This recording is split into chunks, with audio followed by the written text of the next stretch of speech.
आखिर हिंदुस्तान चीन के सबसे शक्तिशाली लड़ाकू विमानों को कैसे धूल चटाएगा, देखिए ये रिपोर्ट। सुखोई 30 बनेगा चीन के J-35 का कार।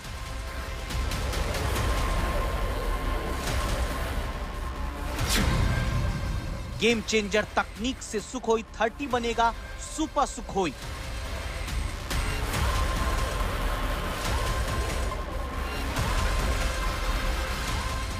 J-35A चीन का वो सबसे खतरनाक स्टेल्थ लड़ाकू विमान जिसके बारे में दुनिया बहुत कम जानती है। 6 महीने पहले चीन के दक्षिणी हिस्से में आयोजित प्रीमियर शो में पहली बार दुनिया ने इसे देखा। लेकिन इससे पहले चीन ने अपने सबसे आधुनिक विमान को पाकिस्तान को देने का ऐलान कर दिया।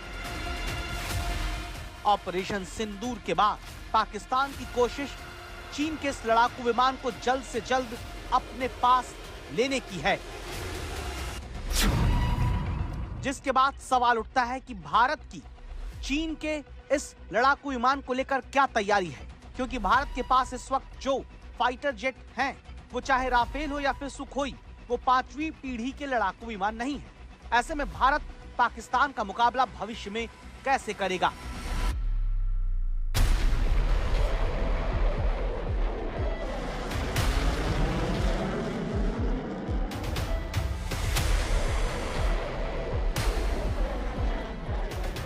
भारत की सुरक्षा से जुड़े इस सवाल पर हिंदुस्तान ने बहुत पहले काम करना शुरू कर दिया था।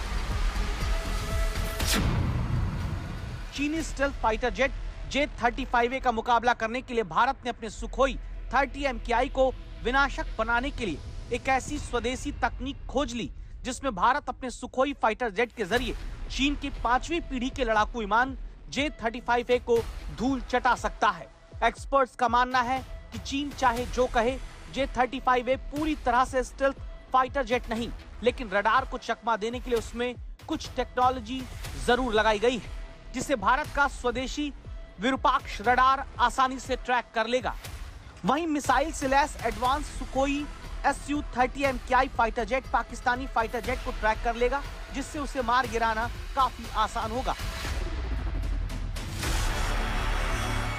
ऑपरेशन सिंदूर में जिस तरह स्वदेशी रडार सिस्टम ने कमाल कर दिखाया, उससे इस बात का भरोसा बढ़ता है, क्योंकि 80% चीन में बने हथियार भारत पर इस्तेमाल करने वाले पाकिस्तान की लड़ाई के दौरान एक नहीं चली।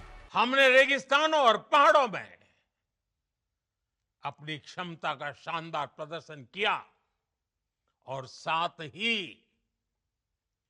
न्यू एज वॉरफेयर में भी अपनी श्रेष्ठता सिद्ध की।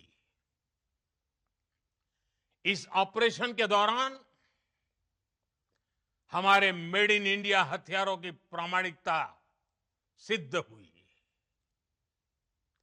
आज दुनिया देख रही है 21वीं सदी के वॉरफेयर में made in India defence equipments, इसका समय आ चुका है। ऑपरेशन सिंदूर कई स्वदेशी हथियारों और सिस्टम का असल टेस्ट था, जिसमें वो सफल हुआ, जिसने हिंदुस्तान के हथियारों की विश्वसनीयता पर दुनिया की मुहर लगाने का काम किया।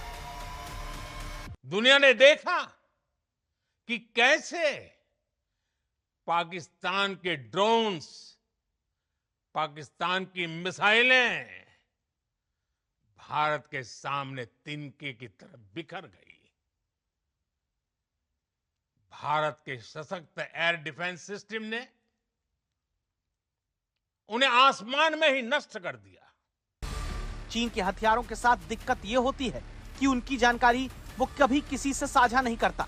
उसके हथियार युद्ध में भी कम इस्तेमाल होते हैं, लेकिन ऑपरेशन सिंदूर ने दिखा दिया कि जिन हथियारों पर पाकिस्तान इतराता है, उन्हें स्वदेशी हथियारों से ध्वस्त करना बड़ी बात नहीं है। भारतीय वायुसेना अपने सुखोई 30 MKI लड़ाकू विमान को स्वदेशी रूप से विकसित Virupaksha gallium nitride best active electronically scanned array radar से लैस करेगी। सुपर सुखोई प्रोग्राम के तहत इसकी तैयारियां शुरू हो चुकी हैं। इस कार्यक्रम का मकसद पुराने लड़ाकू विमानों को 4.5 पीढ़ी के जेट्स में बदल देना है। विरूपाक्ष लेटेस्ट ऐसा रडार है इसमें 2400 ट्रांसमिट पर रिसीव मॉड्यूल है जो गैलियम नाइट्राइड तकनीक पर आधारित है।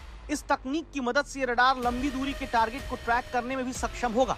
फिलहाल सुकोई 30 लड़ाकू विमान में बार्स रडार लगा हुआ है। विरूपाक्ष इसके मुकाबले वजन में 30 से 40% हल्का है। इससे न सिर्फ विमान की स्पीड पर फर्क पड़ेगा बल्कि फ्यूल एफिशिएंसी भी सुधरेगी। डेफिनेटली Su-57 जो है, जिसका अपने पास थोड़ा बहुत कहा जाता है कि रशिया जो है ट्रांसफर ऑफ टेक्नोलॉजी के साथ देने के लिए तैयार है, वो भारत के अंदर बन सकते हैं, तो देन डेफिनेटली उसका है, बिकॉज F-35 बहुत एक्सपेंसिव एयरक्राफ्ट है और maintenance all of it is far more expensive. तो उस को मद्देनजर रूस के साथ जो अपना है और जिस प्रकार से रूस ने कहा है कि वो भारत को ट्रांसफर करेंगे और भारत में बनेंगे, मुझे लगता है definitely Su-57 has an edge over the American aircraft.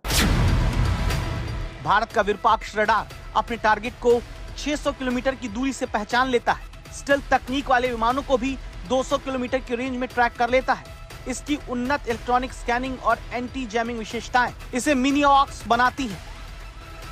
इस रडार की सबसे बड़ी विशेषता यही है कि स्टेल्थ तकनीक को भेदने में सक्षम है। स्टेल्थ ऐसी तकनीक होती है जिसके जरिए लड़ाकू विमान रडार की रेंज में नहीं आते, यानी रडार इन्हें ट्रैक नहीं कर पाते, लेकिन हिंदुस्तान ने इसकी भी काट खोज ली है।